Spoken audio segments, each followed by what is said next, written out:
Hey, All Dale. right. Hey, buddy. Hey, good to How, good to how's talk with life? you. Yeah, Hey, how's life? great. It's great. I live in Florida, which is a beautiful state, and 80 degrees and sunny today, so it's beautiful here. Nice. How about water temp? Water temp, I have no idea. The pool's Okay. 90. Pool's 90. Oh, okay. All right, buddy. So, I remember from our last talk, and you were pretty accurate on calling a low in the VIX, and Hmm. it happened right around that time frame, and we did have a nice pop to 31. I also recall that certain levels that we're achieving uh, were lower probabilities for the S&Ps to recover back to 42, 4,300, but looks like we may be attacking that level. Yeah, So actually, what's on your radar, buddy? what do you want to talk about first? The stock I don't market? know. Is that? It Yeah, seems like why don't you put up some charts on your screen share?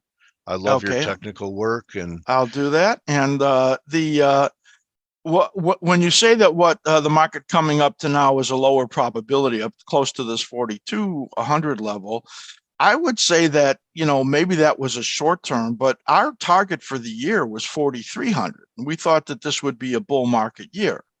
So you should see my S&P weekly chart here. okay, Is that showing?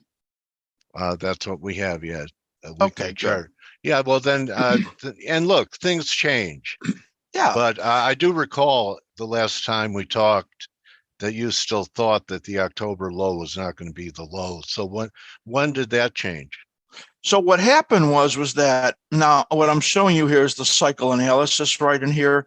Uh, This low, which was very much on time for us in October, and you could see the good. cycle brackets on the bottom. The probabilities when we talked out over here were that were probably about 50-50 that it would take out this low right here. But when this formation came right in here, and it was not taking out the low, it was hitting support zones, then that told me that this was more of a base and that the Okay. actual low was right over here.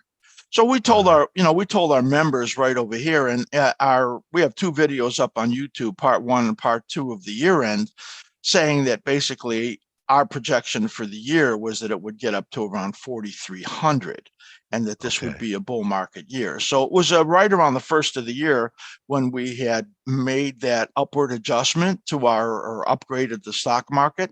And now what we're looking for is basically the same thing as we did 4 months ago, which was that the stock market would rally up into this area of around the first resistance around 4,200, and then extending out into the late summer, early fall, up to this area somewhere between 4,300 and 4,360, which we think will be the bull market peak at that point.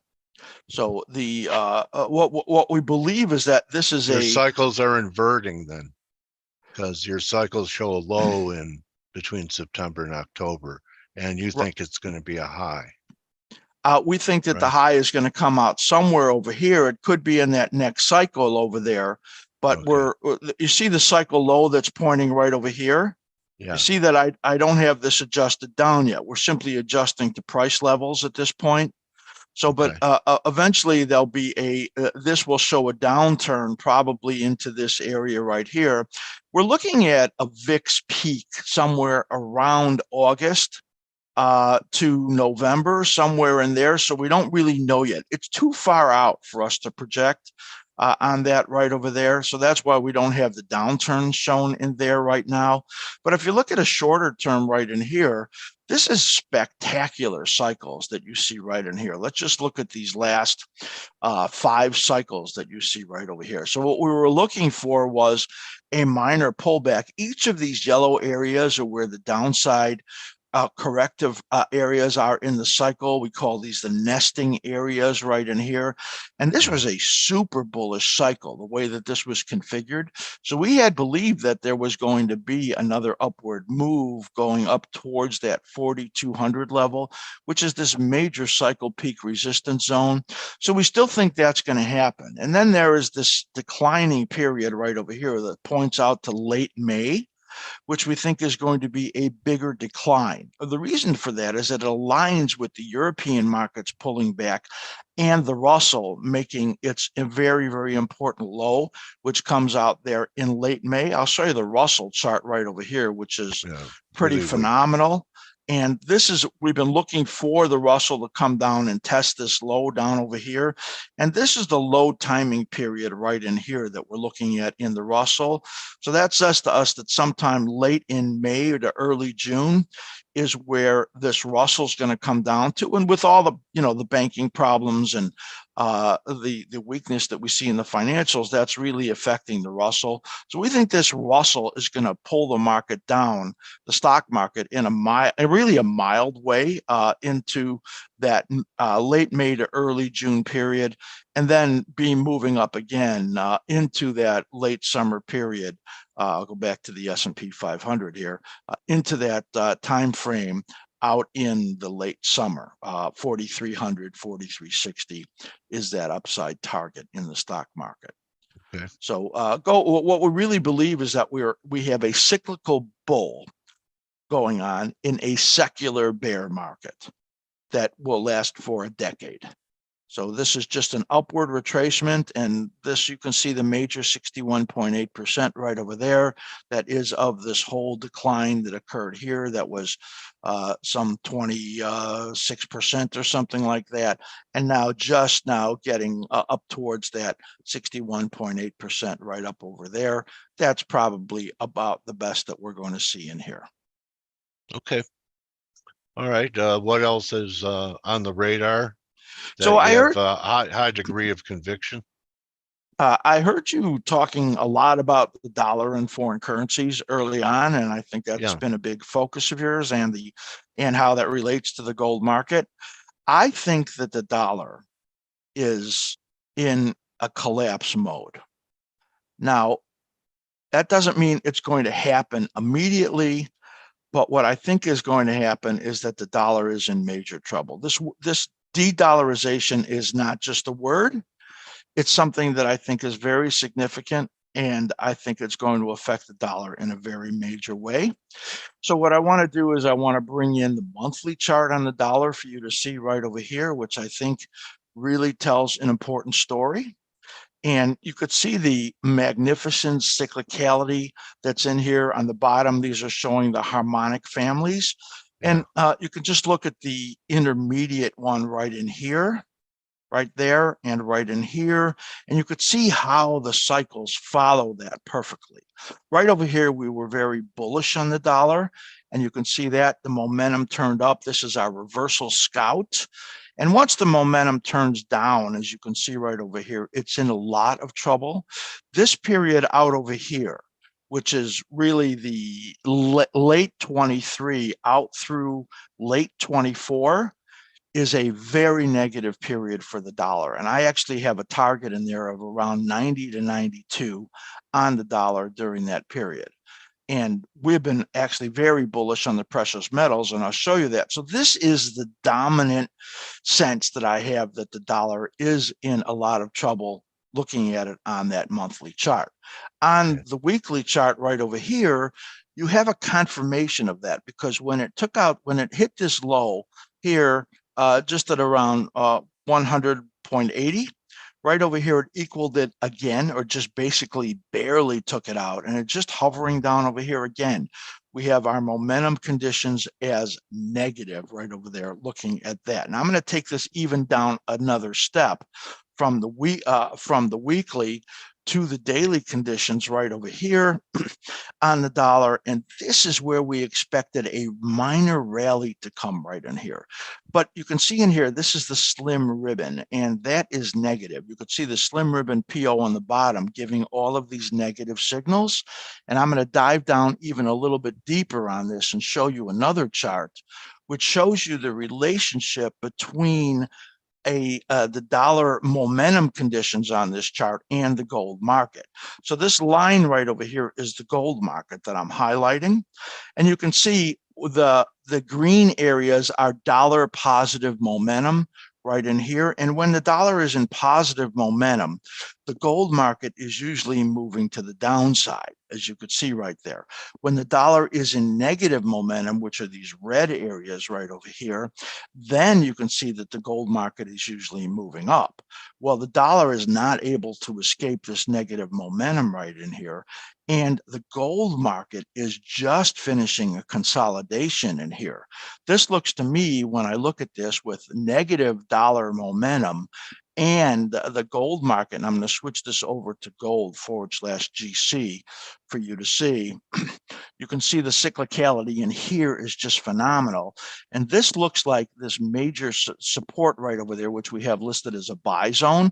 It's not able to get down over there. I've really been have my thumb on the buy trigger when it gets under that level of 1975 approximately to be buying it in that zone. The cyclical patterns have about another week, and it may dip down in there.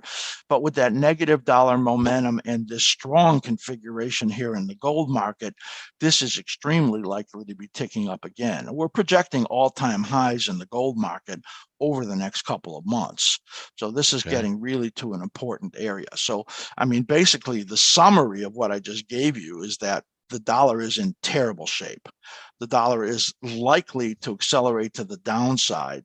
First support is around 99, and I think that might be just a temporary break where it then gets another bounce back after it trades 99, and then sets up later in the year a major decline in the dollar and probably a major advance in the gold market. You can see in here in the gold market on the Can we weekly bottom chart. down there, Steve, and then rally to 109, 110 in the Dixie from 99? I think that is no chance of that at all. I would give it a 5% probability. I think that you could get down to 99. Maybe you could bounce back to 103 or 104, but then I think it's 92 by sometime in the following year. So you can see this gold chart in here. I mean, it just the most likely thing is that it gets up here, takes out the all-time high, has some kind of a correction. And then during that period where the dollar really begins to accelerate down, the gold market really moves up. And our gold target for, in fact, I could show you the gold monthly, which I think is important to look at. Let's see if I have that available here. To switch over to you really quickly. The gold monthly chart is just phenomenal, which sets up, you can see what we looked for during these periods of high risk. This one right in here, we were very bearish on the gold market right there, which was the same period we were bullish on the dollar that I showed you. But now we're in this period of upward rising conditions. This is just simply 6 months of the beginning of what is 3 cycles pushing to the upside. Gold market, the lowest target I have for it really in the next couple of years is 2,300, but it could really get to our extensions up there. And that's the peak of that is around 2,700 in the gold market, that target zone. So I think we're in for a period of very significant decline in the dollar, very significant buying in the gold market, outside of what are likely to be periods where there are, bounces in the dollar and pullbacks in the gold market. But I think that it's all really written already. Do you think do you think that the miners are going to begin to outperform the metal itself?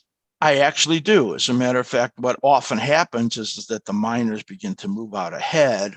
The silver market is equally as bullish based on the patterns, but when I look at the copper market that is really heavy based on the economics that are out there, then it has me wondering whether silver is going to do its typical outperformance. But I would be long GDX and the silver miners also. And of course, GLD and SLV. I mean, I just think that the probabilities are so high that there's going to be a very significant upside move. These formations that we're looking at in here are just absolutely super bullish. And I don't normally get into where I'm saying I'm not an alarmist. I'm not the type of analyst that will say, gold is collapsing, because because of whatever. I just look at the technicals and then kind of bring the story into it. De-dollarization is happening. The rest of the world, 19 countries lining up with the BRICS. At some point, they're going to have their own currencies. Right now, it's almost like there's a barter system out there because it's just a total chaotic mess out there in the world with who's doing what transactions and what currencies. And the BRICS are going to solidify that. That's why they've been buying all this gold and silver. And I think that you're going to see a very significant thing going on. And remember, if this analysis and my interpretation of these movements are correct, the only way that this country now can defeat or try to fight against a falling dollar, which I think is very likely, is by raising interest rates. So the probability out in the next couple of years of much higher interest rates, I think, is very high, independent of what we're seeing now for the Fed this week or in the next few months, which I think is just going to simply be a pause. Okay, I've seen a count where the 10-year could fall to about 3%. And then be making, in a way, 4, and then making new all-time highs into the end of the year. So we're going to look at that right in here because what you're saying is really so interesting relative to my analysis. Because let me just maximize this for you. Because it concurs. Because it concurs. It concurs unbelievably closely. Because look at these brilliant patterns that are in here. Okay. I mean, you can see right in here, there's your 3% right there. The timing is in July. Okay. Right. And the bond markets are forming in bullish patterns, and everybody is anticipating a Fed pause and then a Fed pivot. There is no pivot coming. There's no pivot. I mean, there's nothing that says that the Fed should pivot out there. Yes, the economies could slow down. We're going to get probably in a period of stagnation and stagflation. Inflation is not going away. And the likelihood of this downward zigzag that you see right here is high, with the move down to this period right there around, I have it just under 3% as a target there. Yeah. Right. And then when you look right over here, that next cycle takes a hold right there. And then you begin to move up right over here. And very likely that target over there will be the first one somewhere around 350, 357, something like that. And then probably even higher than that. Okay. That's amazing. That lines up exactly with what I told you last time. I have a camera in your office. So how about oil? It's been kind of a strange duck with it has been, stuff going on. My oil analysis changed recently because the cyclical patterns were a little bit longer. I expected this to come out a little bit further on the downside, but then the shape changed and it was all about OPEC plus. And them making that abrupt change, and it really has to be about how Saudi Arabia's opinion is changing about their ties to the U.S. and now getting close to Iran again and selling oil and things other than dollars, and the new coming of the petro yuan. There's so much going on out there. It's incredible. And this oil pattern now has bottomed, as you can see right over here. And that looks to me like it's in support. Now, if I look at the shorter term right in here on the oil market, this looks like it could be gyrating to the downside over here sometime out into end of May is where this projects right there. It's in some support. It's likely to get a rally up back in here towards 78 to 80 and then move down again. This says May right over here. It says May 31st as the bottom of that cycle. When I go to this cycle right over here, then I can pretty much project that this correction comes out somewhere over here to May 31st, and then you get another attempted move out over there in the weekly pattern. This is important support over here. I don't see it really getting under this area of 74 down to about 71 and a half, and then beginning to move up again as per this pattern shows right in here. Probably a lot of range. Okay, I have a couple of requests. Can you share your VIX and then if you have anything on Bitcoin? Yeah, sure. Here is VIX right over here. And here's the weekly pattern in VIX. And these weekly patterns, actually, you can see in here, we're reviewing a bigger cycle, and they both come down right over here. This really points to the VIX low coming somewhere out in this first low coming out somewhere in late May, maybe the third week of May. And then we're looking for kind of a sharp decline into early June in the stock market. As I said, that would give you a rally in the VIX that would be temporary out here into early June, and then coming down again in that VIX right over there. Here's the, that's the weekly. This is the daily pattern right over here. It failed right where it needed to and coming down. And this VIX points out to June 2nd as continuing to move to the downside. So it could be plus or minus maybe 5 days there in the VIX. Bitcoin /BTC that you see right over here. Let's just go to the weekly first. And that is our upward projection was up here, getting up around 31.4 to up here around 32.4, 32.5. And it probably still is in that case. The outside here was a move up to about 35.6. Now, I'm not a bull in Bitcoin or crypto. I think there's a massive wipeout coming in it somewhere down the road. You can't have 25,000 altcoins out there without a washout. But right now, the patterns have been bullish, and we've been bullish on it because of that. Now, when I look at the short-term pattern right in here, this looks like it's in a correction, and it's just really moving sideways right in here into these support buy zones. This comes down to about 26,760. This is 25.5, let's say, right there. This is about a 2-week time period. So if it pulls down for the next couple of weeks into that zone, then we'll be looking again for it to get up above this last high, which was 31.4 approximately, in this next rising phase. So that's the daily right there, and this is the weekly. Note in here that the weekly momentum based on a reversal scout is very positive, that you can see right over there. You can see right over here that the momentum in here has been going from very positive, and you can see these upward resumptions on momentum there that was showing you to neutral right in here. Now actually just clicking neutral and positive. So it's not giving up any of its momentum really. And the overall sum of the evidence suggests that a minor correction in here under that level of around, 26.7, 26.8, that's just a blip, and then moving up again. Okay. Great review. And well, really appreciate it, Steve. You want to let people know how they could follow you? There's sure. This is saying this is AskSlim.com right over here. Just go to AskSlim.com to our website. There's a ton of things on here. We have 5 membership levels that you can be a member of, AskSlim.com. Any questions that you have, write to Matt, M-A-T-T, at AskSlim.com.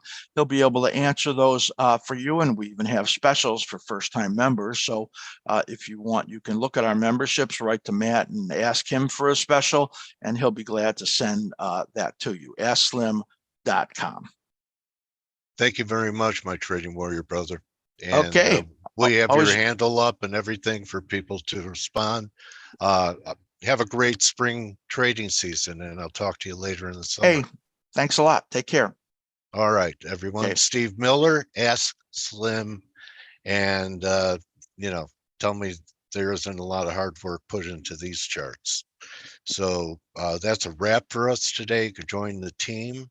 What's left of it today, with Europe being closed, parts of Europe being closed, in call it 18 minutes on the morning edge. Hope everyone enjoyed. Steve, see you guys tomorrow. Return around Tuesday. Don't just count your pips, count your blessings. Adios. Hey traders, this is Blake Morrow with ForexAnalytix. Thanks for stopping by our YouTube channel. Don't forget to like these videos, share them, and subscribe to our channel so you don't miss any of the content that we provide here for free. Thanks for stopping by. I'll see you in the next video.